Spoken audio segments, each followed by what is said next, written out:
اعوذ باللہ السمیع العلیم من الشیطان اللعین الرجیم بسم اللہ الرحمن الرحیم الحمد للہ علی ما انعم وله الشکر علی ما الہم والثناء بما قدم من عموم نعم ابتدأها وسبوغ آلاء نسداها وتمام منن والاها جمع للإحصاء عددها والناء عن الجزاء يمدها وتفاوت عن الإدراك أبدها وندبهم لاستزادتها بالشكر لاتصالها واستحمد إلى الخلائق بإجزالها وثنى بالندب إلى أمثالها ثم الصلاة والسلام والتحية والإكرام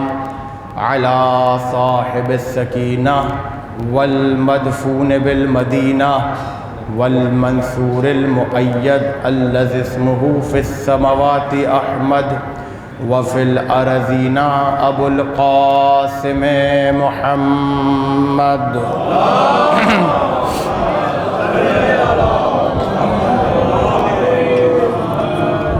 وأهل بيته الطيبين الطاهرين المعصومين المظلومين المنتخبين المنتجبين لا سيما حجة الله في أرضه وعين الله في خلقه ونور الله الذي يهتدي به المهتدون ويفرج به عن المؤمنين وغوث المستغيثين والملهوفين أعني الإمام المهدي من آل ياسين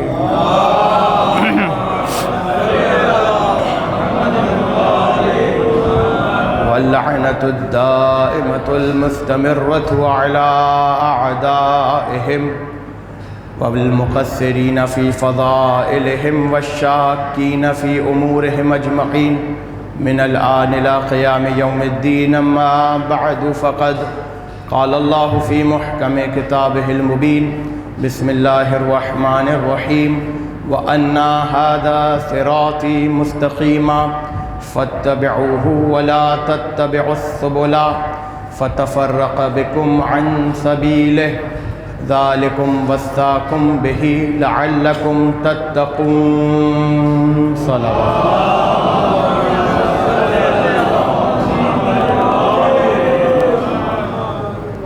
عشرہ ماہ صفر المظفر اور اس عشرے کا پہلا سلسلہ یعنی خمسہ مجالس اعزاء کی آج پہلی مجلس آپ حضرات امام بارگاہ محمدی ڈیرہ میں سماعت فرما رہے ہیں.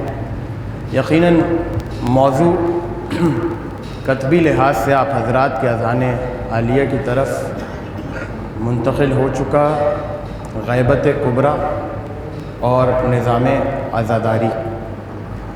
اس موضوع کو مد نظر رکھتے ہوئے اور ان مطالب کو جو آپ کے حوالے کرنے ہیں ان کو مد نظر رکھتے ہوئے قرآن کی جس آئے وافی ہدایہ کو سرنامہ سخن قرار دیا سورہ انعام کی آیت ہے اور عجیب و غریب آیت، یوں کہیے کہ فیصلہ کن آیت اور قیامت تک کے لیے ہر نوع بشر کی ہدایت کرنے والی آیت.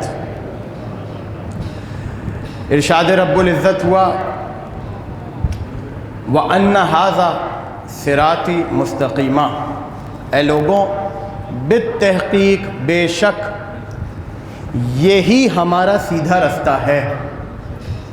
اشارہ ہے ان ھذا صراطی مستقیمہ، یہی ہمارا سیدھا رستہ ہے. فاتبعوہ، پس اس کی اتباع کرو. ولا تتبعوا السبل، خبردار اس رستے کے علاوہ کسی اور رستے کی اتباع نہ کرنا. اگر تم نے اتباع کی تو کیا ہوگا؟ فتفرق بکم عن سبیلہ، تم جس رستے کی بھی اس رستے کے مقابلے میں اتباع کرو گے وہ رستہ تمہیں اللہ کے رستے سے ہٹا دے گا. ذالکم وصاکم بہ لعلکم تتقون، یہ وہ وصیتیں ہیں جو اللہ تمہیں کرتا ہے تاکہ تم متقین میں شامل ہو جاؤ. یہ آیت کا ظاہری ترجمہ جو آپ کے اذہان عالیہ کی طرف منتقل کیا، لیکن اب ذرا آیت کی طرف توجہ کیجیے. ان ھذا صراطی مستقیما، اے لوگوں یہی ہمارا سیدھا رستہ ہے. اگر خدا صرف اتنا کہہ دیتا ان ھذا صراطی کہ یہ ہمارا رستہ ہے تو جملہ عربی گرامر کے لحاظ سے مکمل تھا، اس میں کوئی نقص نہیں تھا. ان ھذا صراطی یہ ہمارا رستہ ہے، جملہ یہاں مکمل تھا. لیکن پروردگار نے یہاں جملے کو مکمل نہیں کیا، کہا ان ھذا صراطی مستقیما، یہ ہمارا وہ رستہ ہے جو بالکل سیدھا ہے. توجہ کیجئے گا، یہ ہمارا وہ رستہ ہے جو بالکل سیدھا ہے. اب کیا مطلب ہے سیدھا ہے؟ جب خدا نے کہہ دیا یہ ہمارا رستہ ہے تو بات ختم ہو گئی نا، یہ رستہ اللہ تک پہنچا دے گا. لیکن جب بھی یہ کہا جائے کہ یہ رستہ ہمارا ہے، اس سے قطعاً یہ مراد نہیں کہ یہ رستہ سیدھا آئے اور ہم تک پہنچا بھی دے. بہت توجہ کیجئے گا، جب خدا یہ کہہ رہے ان ھذا صراطی، اگر کلام یہاں تک ختم ہو جاتا، اگر قرآن کی آیت یہاں تک رک جاتی ان ھذا صراطی یہ ہمارا رستہ ہے، بات مکمل تھی. لیکن مطلب جو نکلتا وہ مخالف نکلتا جو اللہ کی مراد ہے. وہ کیسے؟ وہ ایسے کہ اگر اللہ یہ فرماتا ان ھذا صراطی یہ ہمارا رستہ ہے اور یہ نہ کہتا کہ مستقیماً یہ سیدھا رستہ ہے، تو ممکن تھا کہ کوئی ایسا رستہ بناتا کہ جو دائیں بائیں کو بھی نکلتا ہو. آپ سلامت رہیے، آباد رہیے. ممکن تھا کہ کوئی ایسا رستہ بھی ہو جو دائیں بائیں کو بھی نکلتا ہو. یہ مستقیماً کہہ کر خدا نے قید لگا کر بتایا کہ ہمارا رستہ دائیں بائیں کو نہیں جاتا، ناک کی سیدھ میں ہم تک آتا ہے. ناک کی سیدھ پر ہم تک آتا ہے. یہ جملہ کہنے کی ضرورت کیا تھی؟ اس لیے ضرورت تھی کیونکہ اگلی جو بات ہے وہ اس مستقیماً کو اور کھول رہی ہے. اجازت دیں گے ذرا آیت پہ بات ہو جائے اور موضوع کی تمہید آپ تک پہنچ جائے. یہ جو خدا نے کہا کہ مستقیماً ہمارا رستہ مستقیم ہے، ہمارا رستہ سیدھا ہے، ہمارا رستہ وہ ہے کہ جو ناک کی سیدھ میں ہم تک پہنچا دے. یعنی اس کا مطلب یہ ہوا کہ ایک منزل آغاز ہے اور ایک منزل غایت ہے، ایک مقام ابتدا ہے، ایک مقام انتہا ہے. ایک وہ جگہ ہے کہ جہاں سے ہمیں چلنا ہے اور ایک وہ مقام ہے کہ جہاں پر ہم کو پہنچنا ہے. توجہ کیجئے گا. ایسے ہی ہوتا ہے کہ جب آپ اپنے گھر سے نکلتے ہیں، ابھی اپنے گھر سے نکل کے آپ کو امام باڑے آنا تھا تو آپ نے وہ رستہ اپنایا جو آپ کو اپنے گھر سے امام باڑے تک پہنچا دے. توجہ کیجئے گا، آپ کو آپ کے گھر سے امام باڑے تک پہنچا دے. لیکن اگر یہ رستہ رائٹ لیفٹ ہوتا، آگے سے جا کے رائٹ، آگے سے جا کے لیفٹ، یہاں پر موڑ ہے، یہاں پر کٹ ہے، یہاں پر یو ٹرن ہے، تو اب آپ مجھے بتائیے جتنا زیادہ رستے میں کٹس آئیں گے، جتنا زیادہ، میں بہت سامنے کی مثال دے رہا ہوں تاکہ بات سمجھ میں آ جائے، اور کم سے کم کراچی والوں کو تو اس مثال پر روکنے کی ضرورت ہی نہیں ہے. ٹھیک ہے، آپ رستہ ناپیے اپنے گھر سے امام بارگاہ تک کا. جیسے ہم آئے انچولی سے مثال کے طور پر، تو اتنے پل آئیں گے، اتنے کٹ آئیں گے، اتنے یو ٹرن آئیں گے، اتنا یہ آئے گا، اتنا وہ آئے گا. میں نے فیضان صاحب کو میسج کیا اپنی لوکیشن بھیج دیں. کیوں کہا کہ لوکیشن بھیج دیں؟ اس لیے کہا کہ اگر رائٹ لیفٹ آ بھی جائے، یو ٹرن آ بھی جائے، کٹ آ بھی جائے، تو شک و شبہات کی وجہ سے رستہ نہ بھولیں. اس کا مطلب کیا ہوا؟ مطلب یہ ہوا راستے میں جتنے کٹس آئیں گے اتنا شک و شبہات پیدا ہونے کی امکان زیادہ ہے. اس لیے خدا نے کہا ہمارے راستے میں کوئی رائٹ لیفٹ نہیں ہے، ہمارا راستہ سیدھا ہے. اگر اس راستے پہ چلو گے بلا شک اور بلا شبہ ہم تک پہنچو گے. بلا شک اور بلا شبہ ہم تک پہنچو. یہ ہمارا سیدھا راستہ ہے جو ناک کی سیدھ میں تمہیں ہم تک پہنچائے گا. ایک ہے منزل آغاز، ایک ہے منزل ابتدا، اور ایک ہے منزل انتہا. منزل ابتدا پہ کھڑے ہیں میں اور آپ، اور منزل انتہا پر ہے حق. ہمیں پہنچنا ہے حق تک. توجہ کیجئے گا. اور جو رستہ حق پر پہنچا رہا ہے وہ اللہ کا رستہ ہے جو سیدھا حق تک پہنچائے گا. تو جب خدا نے مستقیماً کہہ کر، آپ نے غور کیا، یہ قرآن کی لطافت ہے، یہ کلام الہی کی لطافت ہے کہ ایک مستقیماً سے نہ جانے کتنی جہت سے اپنے ایک جملے کو خدا سمجھا رہا ہے. ایک ایک لفظ مستقیم سے، کہ یہ لفظ مستقیم کی قید خدا نے اس لیے لگائی تاکہ تمہارے لیے شک و شبہات ختم ہو جائیں۔ اور پھر آگے کیا کہا؟ فَاتَّبِعُوهُ، اسی کی اتباع کرنا، اسی کے اوپر چلنا، وَلَا تَتَّبِعُوا السُّبُلَ، اس کے مقابلے میں جتنے رستے آئیں ان سب کو چھوڑ دینا۔ اس کے مقابلے میں جتنے بھی رستے آئیں ان کو چھوڑ دینا، یعنی ایک طرف جہاں پروردگار اپنے رستے کا پیغام اور اطلاع دے رہا ہے، وہیں پر پروردگار اپنے مقابل آنے والے رستوں کا بھی پتہ بتا رہا ہے اور نشانی بتا رہا ہے۔ نشانی کیا بتا رہا ہے؟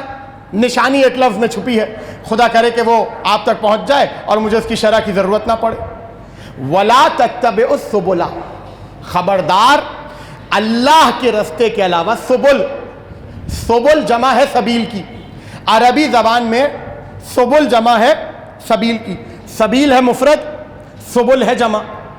اب دیکھیں مسئلہ یہ ہے عربی گرامر کے لحاظ سے، عربی قاعدے کے لحاظ سے، ہمارے اردو میں واحد اور جمع دو ہی چیزیں، واحد اور جمع۔ عربی زبان میں تین چیزیں، اس کو سمجھ لیجیے تاکہ بات آسان ہو جائے۔ واحد، جمع اور بیچ میں ایک چیز آتی ہے اسے کہتے ہیں تثنیہ، یعنی دو۔ اردو میں واحد یعنی ایک، جمع یعنی دو یا دو سے زائد۔ عربی زبان میں جمع کہتے ہیں تین یا تین سے زائد کو، تین یا تین سے زائد کو۔ اور جو لفظ استعمال کیا پروردگار نے سبل، سبل ہے جمع کا لفظ، اور جمع کے لیے کم سے کم تین ہونا ضروری ہے، زیادہ سے زیادہ جتنے بھی ہوں۔ یعنی اللہ نے بتایا کہ ہمارے مقابلے میں جتنے رستے بھی آئیں گے کم سے کم تین ہوں گے، زیادہ سے زیادہ جتنے بھی ہوں۔ صلوات پڑھے محمد و آل محمد پر۔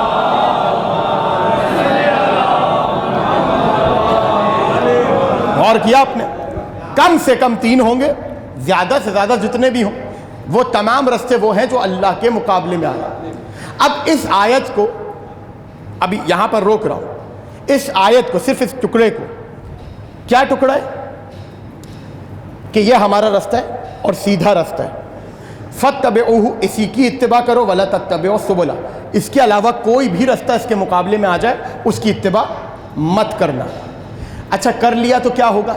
فَتَفَرَّقَ بِكُمْ عَنْ سَبِيلِهِ، اگر تم نے اس کی اتباع کر لی تو اللہ کے رستے سے وہ تمام چیزیں تمہیں ہٹا دیں گی، وہ رستے تمہیں اللہ کے رستے سے ہٹا دیں گے۔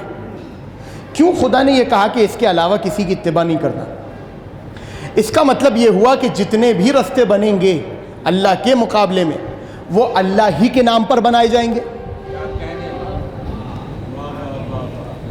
توجہ کیجئے گا، دیکھیں اگر یہ بات نہ ہوتی جو میں نے ابھی کہی کہ جتنے بھی رستے بنے اللہ ہی کے نام پر بنے، اگر یہ بات نہ ہوتی تو خدا صرف اتنا کہتا کہ یہ ہمارا رستہ ہے، اس کی اتباع کرو، یہ ہمارا رستہ ہے، اس کی اتباع کرو۔ دیکھیں جہاں پر کوئی چیز واضح ہوتی ہے نا، وہاں پر آپ اس کے ممتاز کو ذکر نہیں کرتے۔ ایک چیز واضح ہے، مثال کے طور پر میں کہوں کہ اس مجمع میں کرسیاں اور ہیں، ممبر اور ہے۔ اگر اس مجمع میں صرف ممبر ہوتا تو میں کرسیوں کا ذکر ہی نہ کرتا۔ کچھ کہہ رہا ہوں، اس مجمع میں، اس ہال میں بیٹھنے کے لیے فرش کے علاوہ کرسیاں بھی ہیں اور ممبر بھی ہے۔ اگر کرسیاں نہ ہوتی تو میں کرسیوں کا ذکر ہی نہیں کرتا۔ کرسیاں تھیں تبھی ممبر کو کرسیوں سے امتیاز دینے کے لیے کرسیوں کا ذکر کیا، کیونکہ بیٹھنے کی جگہ وہ بھی ہے اور بیٹھنے کی جگہ یہ بھی ہے۔ لیکن کرسی میں اور ممبر میں فرق یہ ہے کہ کرسی پر بیٹھ کر عام اور ادھر ادھر کی باتیں ہو سکتی ہیں، ممبر پہ جو بھی بیٹھے گا تقاضا یہ ہے کہ صرف اہل بیت کی بات کریں۔ آپ سلامت رہے، صلوات پڑھے محمد والے محمد۔ توجہ کیجئے گا۔ اب اگر قرآن کی آیت کی طرف آئے، خدا جو کہہ رہا ہے ان ھذا صراطی مستقیما، یہ ہمارا رستہ ہے، فاتبعوہ، اس کی اتباع کرو۔ اگر کوئی اور رستہ اس رستے کے مقابلے میں نہ بنا ہوتا اور اللہ کے نام سے نہ بنا ہوتا تو خدا ان رستوں کا ذکر ہی نہ کرتا۔ جب رستہ ہے ہی نہیں تو اللہ کے رستے کو ان رستوں سے ممتاز کیوں قرار دیا جائے؟ اللہ نے اپنے رستے کے بعد ان تمام رستوں کا ذکر کر کے دنیا والوں کو یہ پیغام دیا کہ سنو، جب بھی میری راہ سے تمہیں ہٹانے کے لیے کوئی بھی رستہ بنے گا وہ میرے ہی نام پر بنے گا اور میرے ہی رستوں کے مقابلے میں بنے گا۔ صلوات پڑھے محمد و آل محمد۔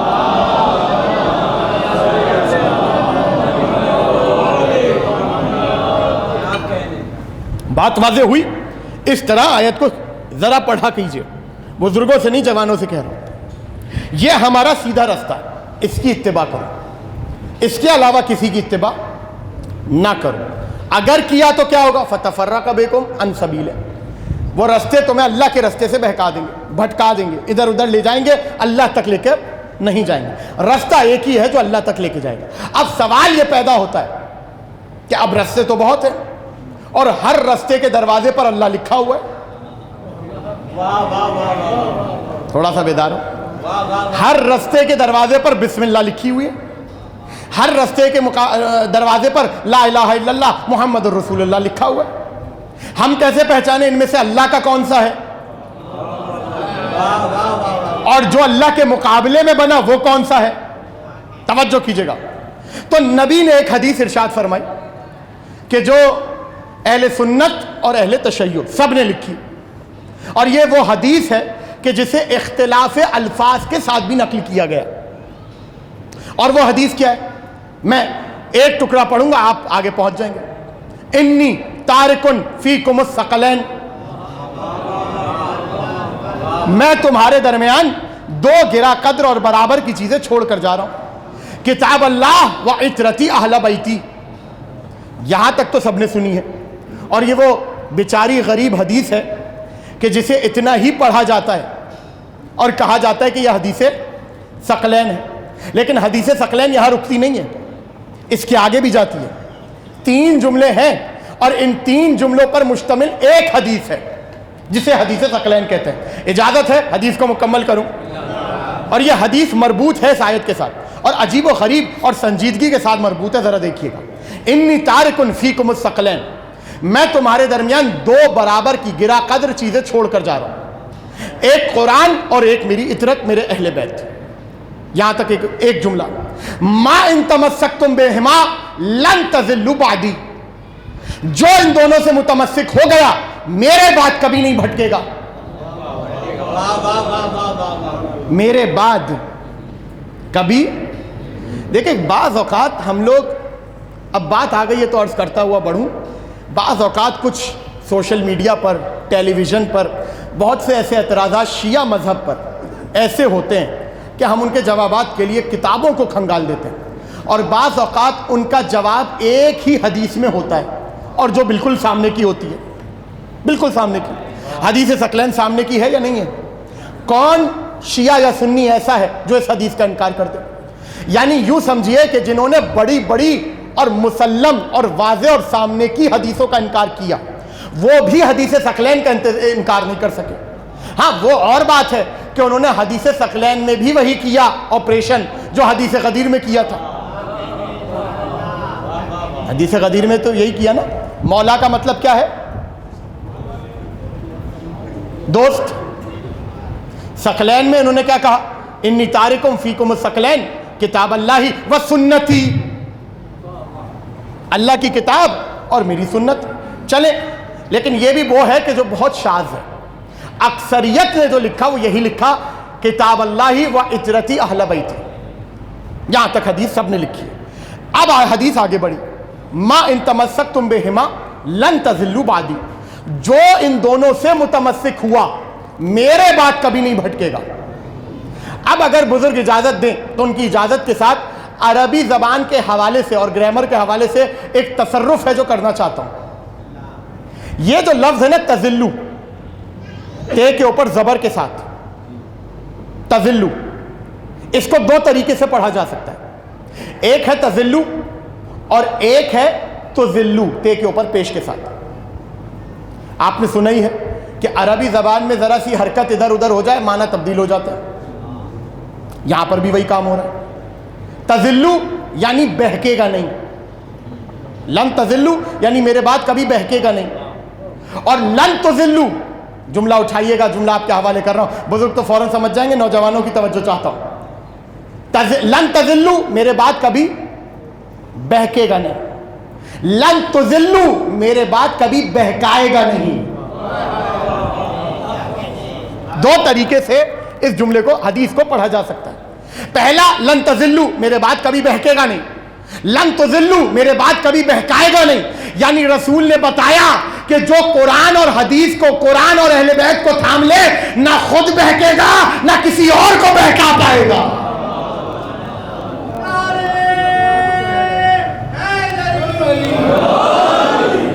نہ خود بہکے گا نہ کسی کو بہکا پائے گا. اب یہ تھا حدیث کا دوسرا جملہ. اب بڑھیے تیسرا جملہ, اور اب جو یہ تیسرا جملہ ہے حدیث کا, یہ پچھلے دو جملوں کو اور زیادہ تقویت بخشتا ہے, یا یوں کہیے کہ اور زیادہ واضح کر دیتا ہے, اور زیادہ سمجھا دیتا ہے.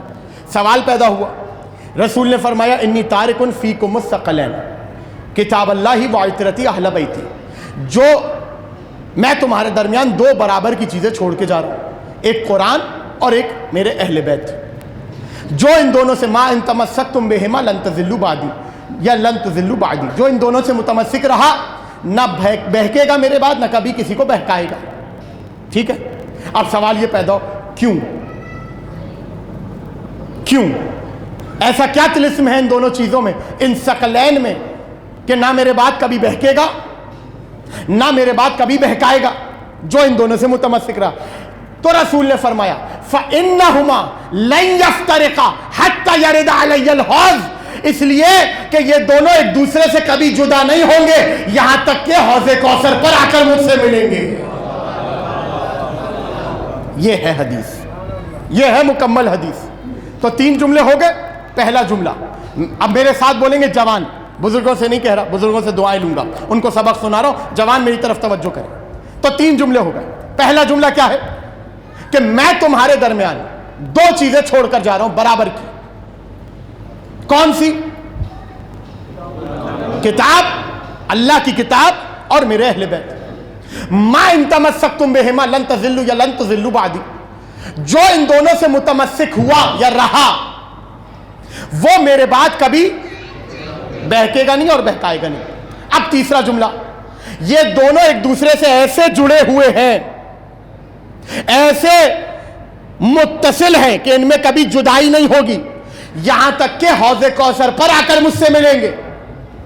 یہ کیوں کہا رسول نے کہ حوض کوثر پر آ کر مجھ سے ملیں گے؟ دیکھیں, مضبوط سے مضبوط ترین چیز ہو, زمانے کی گردشوں کی وجہ سے کبھی نہ کبھی جدا ہوتی ہے, لیکن قرآن میں اور اہل بیت میں وہ اتحاد ہے. نہ کبھی قرآن اہل بیت سے جدا ہو سکتا ہے, نہ کبھی اہل بیت قرآن سے جدا ہو سکتے ہیں. صلوات پڑھے محمد و آل محمد کی بارگاہ میں. اور کیا آپ نے؟ اب وہ آیت پڑھیے دوبارہ جو سرنامہ سخن قرار دی, اور 5 دن اسی پر گفتگو ہوگی, اسی کی ذیل میں گفتگو ہوگی. ان ھذا صراطی مستقیم, یہی ہمارا سیدھا رستہ ہے جو تمہیں ہم تک لے کر آئے گا. فاتبعوہ, اسی کی اتباع کرنا. ولا تتبعوا السبل, اس کے علاوہ کسی کی اتباع نہیں کرنا.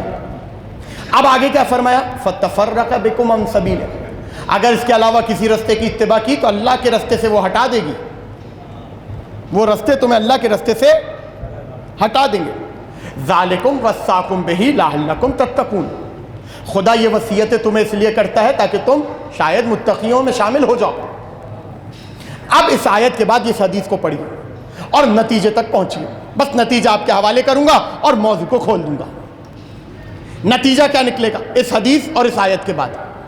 سورہ انعام کی آیت 153ویں آیت, اور یہاں پر حدیث ثقلین. اللہ کہہ رہا ہے کہ میرا رستہ ہے. سوال کیا اٹھایا تھا میں نے کہ یہاں پر تو کئی رستے ہیں, کم سے کم 73 رستے تو ہیں نا, کم سے کم 73 تو ہیں. اب آگے نہیں معلوم کتنے بنیں گے, لیکن رسول کی حدیث کے مطابق قیامت تک 73 ہی ہوں گے. ہو سکتا ہے ابھی ایک آدھ کم ہو تو قیامت تک بڑھ جائے، ہو سکتا ہے. تو کم سے کم 73 رستے تو ہیں، 73 گلیاں تو ہیں، اور ہر گلی کے صدر پر کیا لکھا ہے؟ لا الہ الا اللہ محمد رسول اللہ. سوال یہ ہے کہ کون سا رستہ ہے جو اللہ تک لے جا رہا ہے؟ کون سا رستہ ہے؟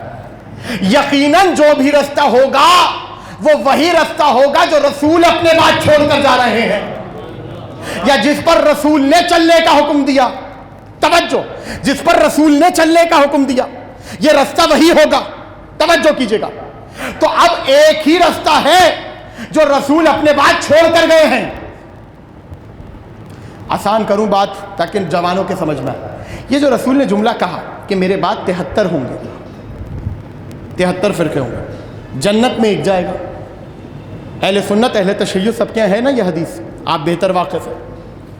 تو اب سوال کرنا چاہتا ہوں، کیا یہ 73 فرقے اس لیے بنے کیونکہ رسول نے کہا تھا، یا چونکہ، یا پھر ان کو بننا تھا اس لیے رسول نے کہا؟ آپ سلامت رہیے. بزرگوں سے دعا چاہوں گا. سوال ہے نا، دو باتیں ہو سکتی ہیں. یہ 73 فرقے اس لیے بنے کیونکہ رسول نے کہا تھا، ایک بات. دوسری بات، چونکہ انہوں نے بننا تھا اس لیے رسول نے کہا. دونوں باتوں میں زمین آسمان کا فرق ہے. ایک جملے میں مرضی رسول ہے، ایک جملے میں مرضی نہیں ہے. وہ کیسے؟ مثال کے طور پر آپ نے موبائل کھولا، محکمہ موسمیات کا نوٹیفیکیشن آیا ہوا تھا. کیا؟ کہ کل موسلادھار بارش ہوگی. کل موسلادھار بارش ہوگی. وہ اور بات ہے کہ کہنے پر کبھی ہوئی نہیں ہے، لیکن ایک فرض کر لیجئے ترقی ہو گئی، محکمہ موسمیات کی جدید آلات اور ٹیکنالوجی سے سرفراز ہو گئے، اور انہوں نے نوٹیفیکیشن آپ کے موبائل پہ بھیج دیا کہ کل موسلادھار بارش ہوگی، اور بارش ہو گئی. اور میں آپ سے کہوں یہ بارش اس لیے ہوئی کیونکہ محکمہ موسمیات نے کہا تھا. آپ کہیں گے نہیں مولانا ایسا نہیں ہے. محکمہ موسمیات نے ان اثرات کا ملاحظہ کیا جو بارش کے تھے، پھر کہا کہ بارش ہوگی. اثرات تھے اس لیے کہا کہ بارش ہوگی. اب جملہ آپ کے حوالے کر رہا ہوں. ایسا نہیں ہے کہ محکمہ موسمیات نے کہا ہے تو بارش ہوئی ہے، بارش کے اثرات تھے تو کہا کہ بارش ہوگی. اب سمجھ میں آیا؟ رسول نے 73 کا کہا تھا اس لیے 73 نہیں ہوئے. رسول کے بعد بہکنے کے امکان تھے تبھی کہا کہ 73 ہوں گے. صلوات پڑھے محمد و آل محمد.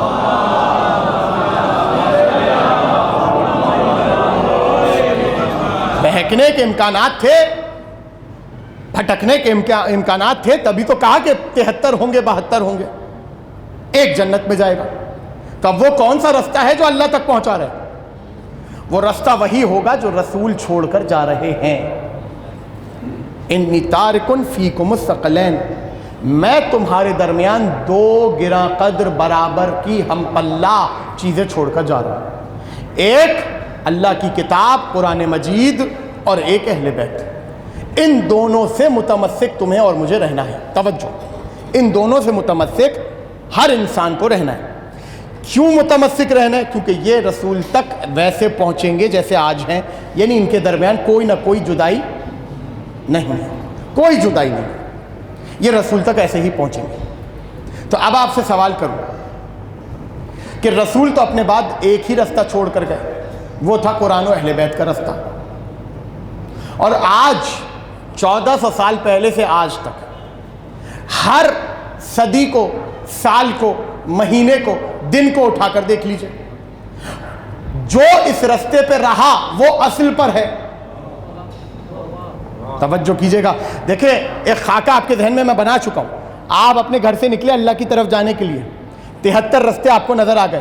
اب آپ سوچ رہے ہیں کہ ان میں سے اللہ والا کون سا ہے. ہر دروازے پہ اللہ رسول کا نام لکھا ہوا ہے، لیکن اللہ تک پہنچانے والا ایک ہی ہے. تو جو ایک دروازہ ہے جو اللہ تک آپ کو پہنچائے گا، ایک رستہ ہے جو اللہ تک آپ کو پہنچائے گا، یقیناً وہ رستہ اصل کہلائے گا، جس پر آدم بھی چلے، جس پر نوح بھی چلے، جس پر ابراہیم بھی چلے، اور امتوں کو اسی پر چلنے کی حکم بھی دیا، امر بھی کیا. ترغیب بھی دلائی اسی راستے پر چلنے کی. تو اب سوال یہ کرنا چاہتا ہوں کہ کیسے پتہ چلے کہ وہ اصل راستہ کون سا ہے؟ اصل راستہ وہی ہوگا جس کی طرف نبی دعوت دے رہے ہیں، جس کی طرف نبی دعوت دے رہے ہیں. اور نبی نے اپنی پوری زندگی میں ایک بار نہیں کئی بار یہ جملہ کہا کہ میں تمہارے درمیان ان کو چھوڑ کر جا رہا ہوں، میں تمہارے درمیان اہل بیت اور قرآن کو چھوڑ کر جا رہا ہوں. لیکن اس کے باوجود اگر کوئی مثال کے طور پر آپ نکلے اپنے گھر سے، بہت حصی مثال کے ذریعے آپ کو سمجھا رہا ہوں اور خدا کرے کہ یہ جملہ آپ تک پہنچ جائے، حصی مثال ہے. آپ اپنے گھر سے نکلے، آپ نے فون کیا مجھے، مولانا کون سا راستہ اللہ تک جا رہا ہے؟ میں نے کہا وہ جو آپ کہاں کھڑے ہیں؟ آپ نے کہا بالکل امام بارگاہ کے اپنے گھر کے دروازے پہ کھڑا ہوں. وہ جو آپ کے سیدھے ہاتھ پر ہے 3 دروازے چھوڑ کر، وہ والا راستہ ہے. اب آپ نے دیکھا 3 دروازے چھوڑ کے، یہاں تو اتنے سارے دروازے، کون سے دروازے سے 3 دروازے چھوڑوں تو وہ راستہ ہے؟ یعنی مبہم ہے، ابہام ہے. اس ابہام کو دور کرنے کے لیے خدا نے کہا تھا ان ھذا، یہ ہے ہمارا راستہ. ابھی بھی نہیں سمجھے؟ ھذا کا اشارہ وہاں ہوتا ہے جہاں کوئی موجود ہو اور اس کی طرف اشارہ کر کے کہا جائے یہ. ارے حدیث ثقلین کے بعد اور قرآن کی اس آیت کے بعد ممکن تھا کہ کسی کے ذہن میں ابہام ہو اور رسول کے پاس آئے، یا رسول اللہ، اللہ کے بعد آپ کے بعد وہ کون سا راستہ ہے جو ہمیں اللہ تک پہنچا دے؟ تو اس ذہنوں سے ابہام کو دور کرنے کے لیے رسول نے غدیر میں اٹھا کر کہا من کنت مولا ہو فہذا.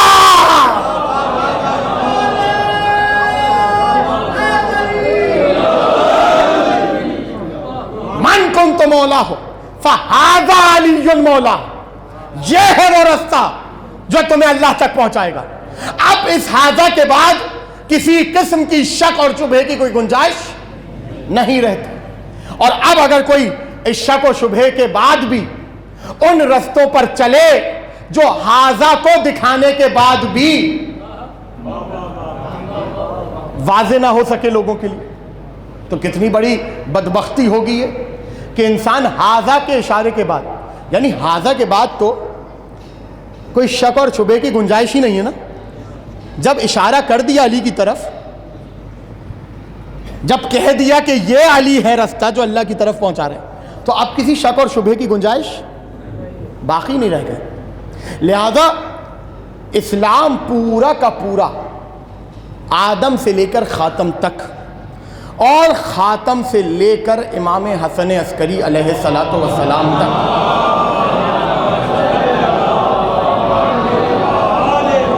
توجہ کیجیے گا، یہ سارا کا سارا اسلام اگر کہیں نظر آئے گا تو رسول کے ایک جملے میں، اور وہ جملہ ہے من کنت مولا ہو فہذا علی مولا. جس کا میں مولا اس کا یہ علی مولا. اب کیسے یہ رسول، اب دیکھیں میں نے بات تو بہت بڑی کر دی کہ سارا کا سارا اسلام اس ایک جملے میں آپ کو اور مجھے نظر آ جائے گا. دلیل کیا ہے؟ دیکھیں جب رسول نے یہ کہا من کنت مولا ہو فہذا علی مولا، تو اس سے پہلے ایک جملہ اور بھی تو کہا تھا کہ بتاؤ میں تم میں سے کس کس کا مولا ہوں؟ تو سب نے کہا تھا میرا مولا. یعنی مولا کا مطلب کیا ہے؟ مولا کا مطلب ہے صاحب تصرف، صاحب تسلط، صاحب سرداری، صاحب ملک، صاحب بادشاہت. یہ ہے مولا کا ترجمہ اور یہ ہے مولا کا مطلب. اب توجہ کیجئے گا بہت. تو جب رسول نے یہ کہہ دیا کہ میں، اور سوال کیا کہ میں تم میں سے کس کس کا مولا ہوں، اور سب نے جواب دیا ہمارے مولا ہمارے مولا ہمارے مولا، اس کے بعد فوراً کہا من کنت مولا ہو فہذا علی مولا، جس کا میں مولا اس کا علی مولا. تو اس ایک لفظ مولا کے لفظ میں تمام کا تمام دین آ چکا ہے. وہ کیسے؟ وہ ایسے کہ جب کوئی شخص اسلام لاتا تھا تو رسول کے کہنے پر لاتا تھا. توجہ. جب کوئی نماز پڑھتا تھا رسول کے کہنے پر پڑھتا تھا. جب کسی نے روزہ رکھا رسول کے کہنے پر رکھا. جب کسی نے زکوٰۃ دی تو رسول کے کہنے پر دی. تم جملہ آپ کے حوالے کر رہا ہوں. جب کسی نے حج کیا رسول کے کہنے پر کیا. جب کسی نے خمس دیا رسول کے کہنے پر کیا. جب کسی نے جہاد کیا رسول کے کہنے پر کیا. وہ اور بات ہے کہ خیر خیریت سے واپس آ جاتے تھے. لیکن تلواروں کو نعام سے نکال کر میدان تک تو رسول ہی کے کہنے پر گئے. اب تک جو یہ سارا عمل رسول کے کہنے پر کر رہے ہیں, کیوں کر رہے ہیں؟ اس لیے کہ رسول کو اپنی جانوں پر اپنے سے زیادہ حاکم جانتے ہیں. جب رسول کو حاکم جانتے ہیں تو رسول کی ولایت ثابت ہوتی ہے, اور جب جب رسول کی ولایت ثابت ہوگی تب تب علی مرتضیٰ کی ولایت ثابت ہو جائے گی. سبحان اللہ. تو آ گیا پورا کا پورا دین ایک جملے میں یا نہیں؟ اس ایک لفظ ولایت کے پیچھے آدم سے لے کر خاتم تک ہر نبی کی محنت چھپی ہوئی ہے. ایک لفظ ولایت, اور یہی لفظ ولایت کا وارث, آخری وارث آج پردہ غیب میں ہے. توجہ کیجئے گا, آج پردہ غیب میں. اب جملہ آپ کے حوالے کر رہا ہوں. پردہ غیب میں ہونے کا مطلب یہ نہیں ہے کہ مجبور ہیں. پردہ غیب میں ہونے کا مطلب یہ نہیں ہے نعوذ باللہ کہ اپنے چاہنے والوں سے غافل ہیں. پردہ غیب میں ہے مطلب یہ ہے ہم انہیں نہیں دیکھ رہے مگر وہ ہمیں دیکھ رہے ہیں. ہم انہیں نہیں دیکھ رہے, وہ ہمیں دیکھ رہے ہیں. ہاں یہ اور بات ہے کہ کوئی ان کو پالے مگر دیکھ نہ سکے. توجہ کیجئے گا, عجیب جملہ آپ کے حوالے کر رہا ہوں. کاش کہ یہ جملہ ویسے پہنچے جیسے پہنچانا چاہتا ہوں. دیکھیں, دیکھنے میں اور پانے میں فرق ہے. ہر وہ چیز جو دیکھی جائے ضروری نہیں کہ پا بھی لی جائے, لیکن ہر وہ چیز جسے پایا جا رہا ہے ضروری نہیں کہ اسے دیکھا بھی جائے. توجہ کیجئے گا, دیکھنے میں اور پانے میں فرق ہے. ہر وہ چیز جو دیکھی جا رہی ہے ضروری نہیں کہ پائی بھی جائے, اور ہر وہ چیز جو پائی جا رہی ہے کہ ضروری نہیں کہ وہ دیکھی بھی جائے. اب جملہ آپ کے حوالے کر رہا ہوں. ہر وہ چیز جو دیکھی جائے ضروری نہیں کہ پائی بھی جائے, ہر وہ چیز جو پائی جائے ضروری نہیں کہ وہ دیکھی بھی جائے. جملہ آپ کے حوالے کر رہا ہوں. 9 لاکھ کا لشکر حسین کو دیکھ تو رہا تھا, پا نہیں رہا تھا. آج ہم فرش ادا پر اپنے وقت کے امام کو دیکھتے نہیں ہیں لیکن ان کو پاتے ضرور ہیں. ان کو پاتے ضرور ہیں. کیوں؟ اس لیے کہ وہ اس ولایت کے وارث ہیں کہ جس کا توق آپ کی اور میری گردن پر ہے. ہماری گردن پر امام زمانہ کا حق ہے. کبھی آنے والی مجلسوں میں اس پہ گفتگو رہے گی انشاءاللہ. آج کی حد تک صرف موضوع کو آپ تک متعارف کروا لوں تاکہ اگلے 4 دنوں میں اس پہ گفتگو ہو سکے. قرآن کیا کہہ رہا ہے کہ اللہ کا راستہ ایک ہی ہے جو سیدھا ہے. رسول فرما رہا ہے وہ راستہ ہے قرآن اور اہل بیت, اور یہ سلسلہ چلا آ رہا ہے امام زمانہ تک. تو غیبت کا مطلب یہ نہیں ہے کہ آپ کو اور مجھے چھوٹ مل گئی. کچھ کہنا چاہ رہا ہوں. غیبت کا مطلب یہ نہیں ہے کہ آپ کو اور مجھے چھوٹ مل گئی. نہیں دیکھ رہے امام, مت پڑھو نمازیں. ارے کون سا امام ابھی سامنے ہم سے آ کے پوچھ لیں گے, چھوڑ دو روزے, چھوڑ دو, مت دو زکوٰۃ. کون سا امام آ کے پوچھ رہے ہیں؟ اور ہم تو ویسے ہی ان کے چاہنے والے ہیں. ہمارے اوپر تھوڑی ان کی تلوار چلے گی, ہمارے اوپر تھوڑی ان کی تلوار چلے گی. یہ لکھی ہوئی ہے حدیث یہاں پر. آتی ہی سب سے پہلی نظر میری یہیں گئی تھی. یاد رکھیے گا, یہ تمام جملے وہ کہتا ہے جسے یا تو امام زمانہ کے وجود پر یقین نہیں ہے یا پھر ان کی امامت پر یقین نہیں ہے. اور اگر انسان کو یقین ہو کہ میری گردن پر کسی کی ولایت کا توق ہے, نہ وہ نماز کے لیے ایسے توہین آمیز جملے کہے گا, نہ روزے کے لیے, نہ حج کے لیے, نہ زکوٰۃ کے لیے. اب اگلا جملہ آپ کے حوالے کر رہا ہوں, اور اس جملے سے تقریر اپنی منزل سے قریب ہو جائے گی, موضوع آپ کے لیے متعارف ہو جائے گا. سوچئے, جب غیبت میں نماز کی معافی نہیں ہے, لیکن نماز ایک ایسی چیز ہے سفر میں قصر ہو رہی ہے, معاف پھر بھی نہیں ہو رہی ہے. مولانا ایک شخص ہے بستر پہ لیٹا ہوا ہے, مجروح ہے, پٹیاں بندھی ہوئی ہیں, سر بھی نہیں ہلا سکتا. شریعت کہتی ہے اشارے سے نماز پڑھے. نماز کی معافی کسی صورت نہیں ہے, یہ بات یاد رہے. روزے میں بھی استثناءات ہیں, کہ اس منزل پر آؤ تو روزے کو ترک کر سکتے ہو. اس میں بھی فدیہ لگا دیا آپ کی اور میری گردن پر. حج استطاعت ہو گئی فوراً جاؤ حج کے لیے, اس کے الگ احکام. زکوٰۃ, خمس, امر بالمعروف نہی عن المنکر, جہاد, یہ تمام چیزیں, یہ تمام کی تمام چیزیں وہ ہیں جو اعمال کا حصہ ہیں, فروعات کا حصہ ہیں. فروعات کا حصہ درجہ ہمیشہ ثانوی ہوتا ہے. کچھ کہنا چاہ رہا ہوں, عجیب جملہ آپ کے حوالے کر رہا ہوں. فروعات کا درجہ ہمیشہ سیکنڈ ہوتا ہے, ثانوی ہوتا ہے. تو اب آپ کے حوالے جملہ کر رہا ہوں. جس امام کی غیبت میں فروعات پر معافی نہیں ہے, اس امام کی غیبت میں عقیدے پر کہاں سے معافی ہوگی؟ آپ سلامت رہیے, مولا آپ کو کوئی غم نہ دے سوائے غم اہل بیت کے. کیا خوبصورت طریقے سے آپ نے موضوع کا استقبال کیا ہے. جب اس امام کی غیبت میں اعمال کی معافی نہیں ہے تو اس امام کی غیبت میں عقیدے کی معافی ہو جائے گی. نماز کی معافی نہیں ہے, امامت کی معافی ہو جائے گی. ہاں, روزے کی معافی نہیں ہے, زکوٰۃ کی معافی ہو جائے گی. روزے کی معافی ہے نہیں, توحید کی معافی ہو جائے گی. پڑھے جا رہے ہیں, نماز پڑھے جا رہے ہیں, روزے پڑھے رکھے جا رہے ہیں, کیے جا رہے ہیں حج اور دیے جا رہے ہیں زکوٰۃ, یہی نہیں پتہ کہ اللہ کون ہے.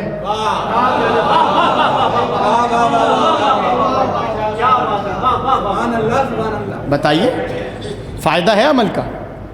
رسول نے اسلام کا اعلان اور اپنی نبوت اور رسالت کا اعلان کرنے کے بعد نماز کا حکم نہیں دیا. مکے کی زندگی میں 13 برس پہلے عقیدے درست کیے ہیں تاکہ ہجرت کے بعد نماز پڑھے تو پتہ تو ہو سجدہ کر کسے رہے ہیں. صلوات پڑھے محمد و آل محمد.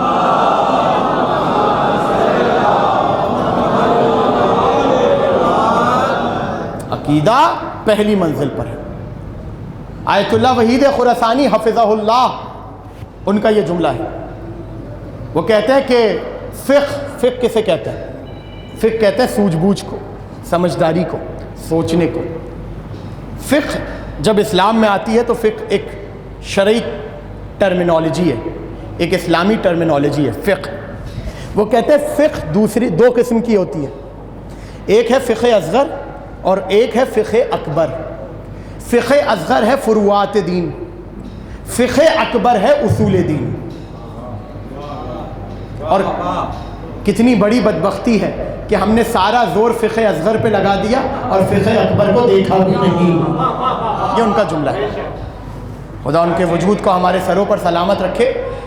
خدا تمام علماء کرام کو اور تمام مجتہدین اعظام کو, تمام علماء حق کو اور ان کے سائے کو ہمارے سر کے اوپر سلامت رکھے.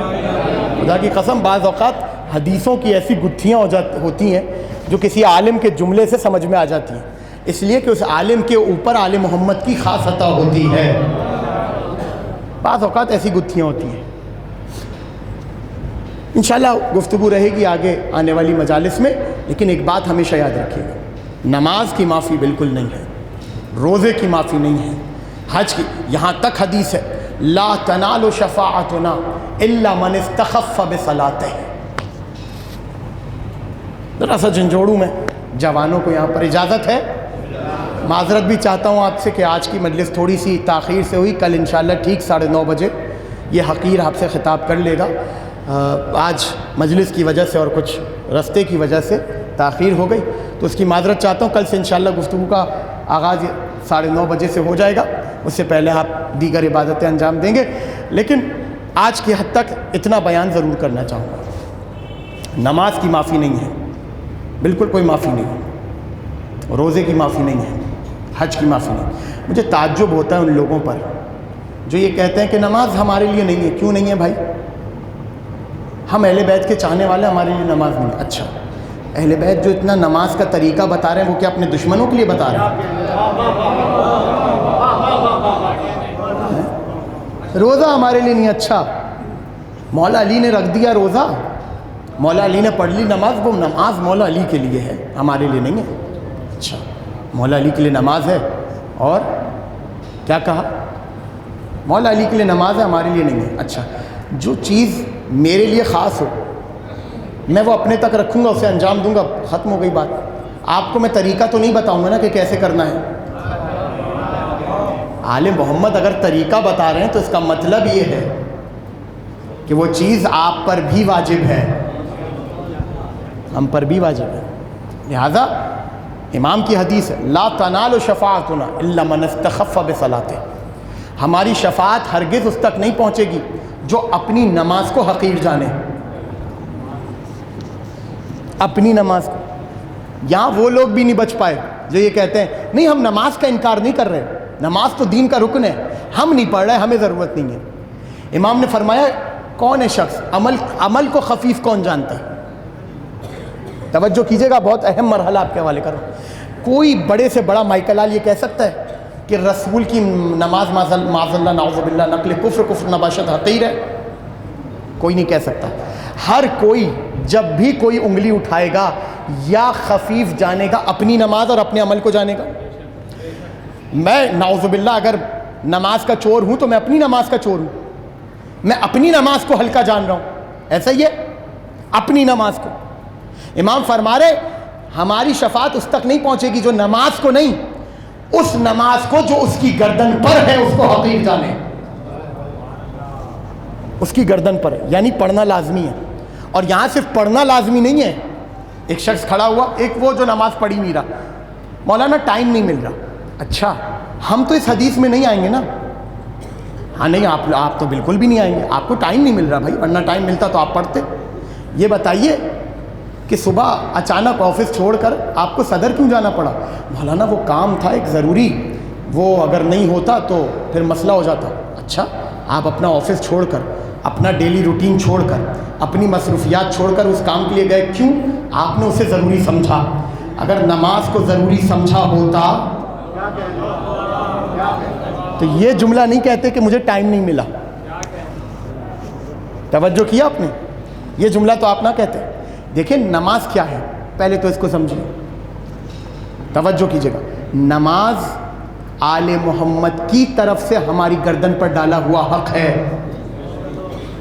علی نے کہا ہے نماز پڑھو تو پڑھو. کسی کی اتنی مجال ہے کہ علی کے مقابلے میں آ کے کھڑا میں نماز نہیں پڑھوں گا، میں روزہ نہیں رکھوں گا. ایک وہ شخص ہے جو پڑھ ہی نہیں رہا، اور ایک وہ شخص ہے جو پڑھ رہا ہے. اور پڑھ کیسے رہے؟ اللہ اکبر الحمدللہ رب العالمین. کیا پڑھا ہے تم نے بھائی؟ سجدے میں سبحان سبحان کیا پڑھا ہے؟ یہ ہے نماز کو حقیر جاننا. یہ ہے نماز کو حقیر جاننا. صرف وہ جو نماز نہیں پڑھ رہا اس کی بات نہیں ہو رہی، جو نماز پڑھنے کے باوجود نماز کو حقیر جانے. کیسے پڑھ رہے ہو نماز؟ احسان کر رہے ہو خدا کے اوپر یا آل محمد کے اوپر؟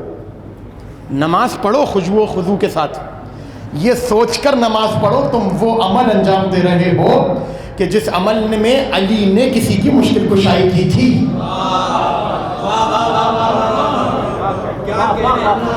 اگر نہیں ہوتی نماز اتنی ضروری، جائیے مفاتیح الجنان اٹھا کے دیکھیے، پہنچو حسین کی قبر پر زیارت عاشورہ پڑھو. نہیں، پہلے 2 رکعت نماز پڑھو.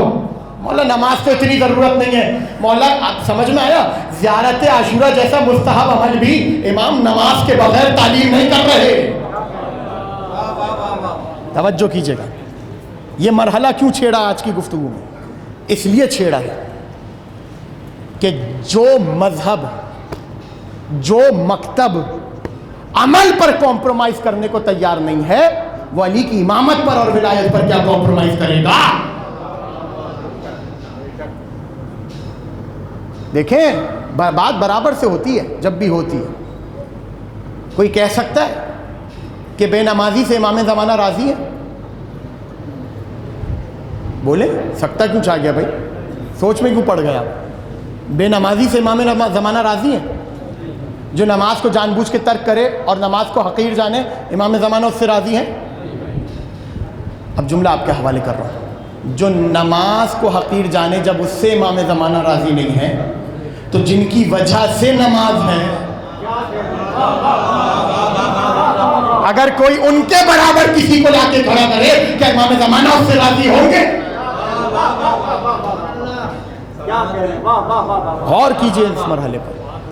یہ فرش عزا، یہ عزاداری، یہ وہ واحد ذریعہ ہے جو ہمارے اور آپ کے عقیدے کو اس قدر مستحکم اور مضبوط بنا سکتا ہے کہ جب امام زمانہ کے سامنے کھڑے ہوں گے تو آنکھیں کھول کے کم سے کم ان کا دیدار تو کر سکے.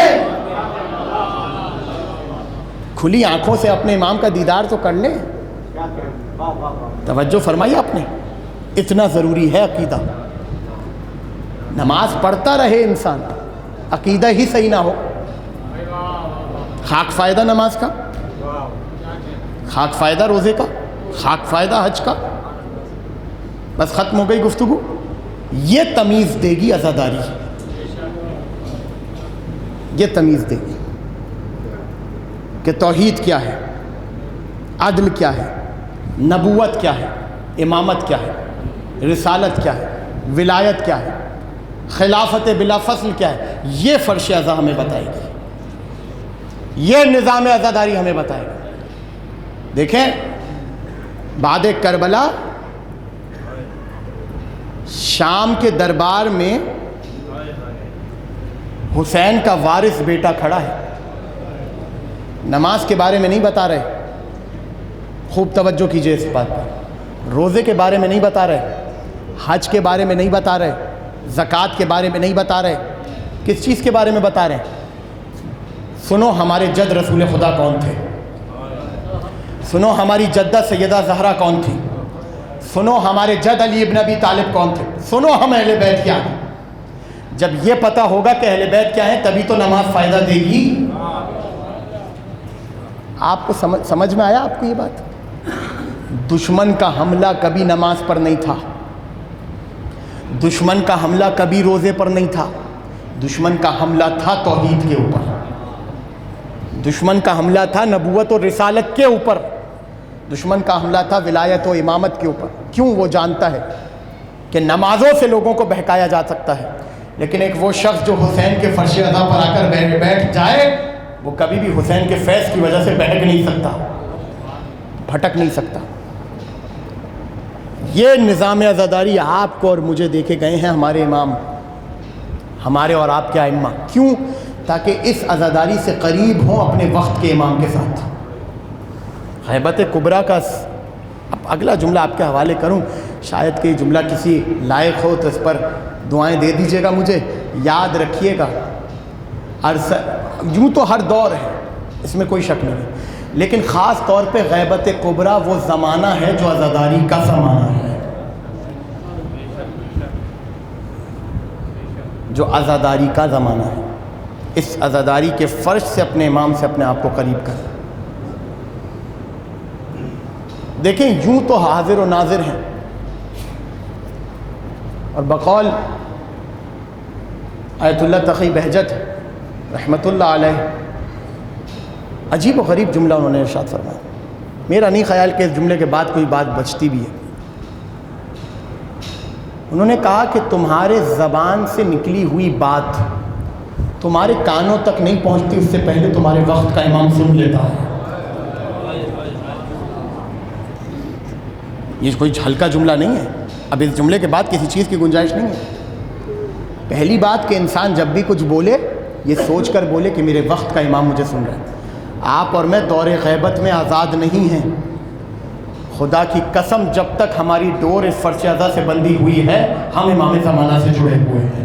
صلوات پڑھیں محمد علیہ.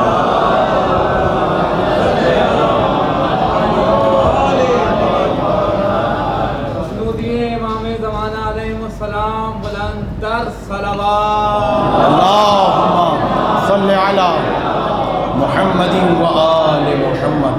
آپ سلامت رہیے, آپ آباد رہیے. مولا آپ کو کوئی غم نہ دے سوائے غم اہل بیت کے. یہ وہ غم ہے کہ دور غیبت میں بھی آپ کو اور میرا امام خون کے آنسو رو رہا ہے.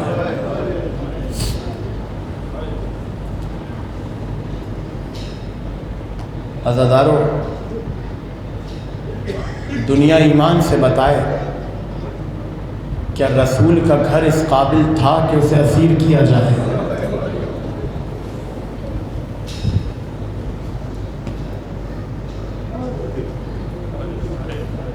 کیا رسول کی بیٹیاں اور ان کے ہاتھ اس لائق تھے کہ ان میں رسیاں باندھی جائیں؟